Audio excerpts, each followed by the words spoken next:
taken on the journey. The route will lead towards the magnetic pole, and the determination of the dip of the magnetic needle will be of importance in practical magnetism. The meteorological conditions will be carefully noted, and this should help to solve many of our weather problems.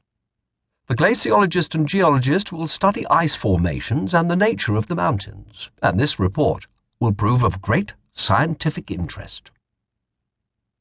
Scientific work by other parties. While the Transcontinental Party is carrying out for the British flag the greatest polar journey ever attempted, the other parties will be engaged in important scientific work. 2 sledging parties will operate from the base on the Weddell Sea.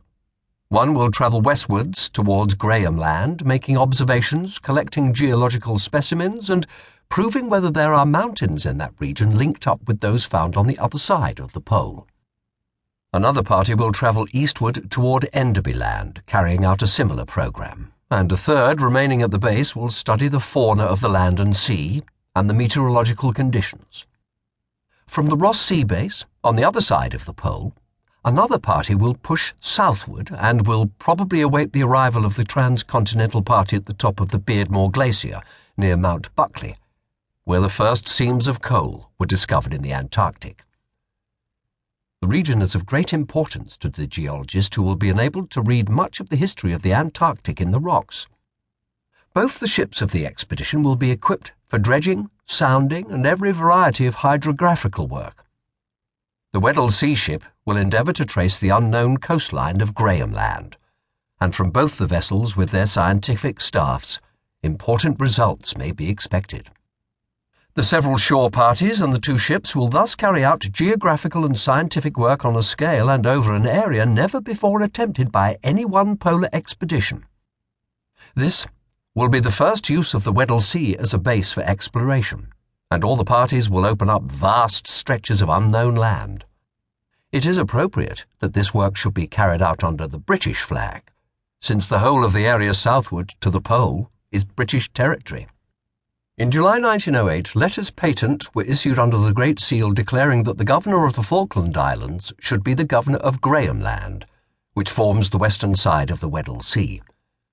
And another section of the same proclamation defines the area of British territory as situated in the South Atlantic Ocean to the south of the 50th parallel of south latitude, and lying between 20 degrees and 80 degrees west longitude.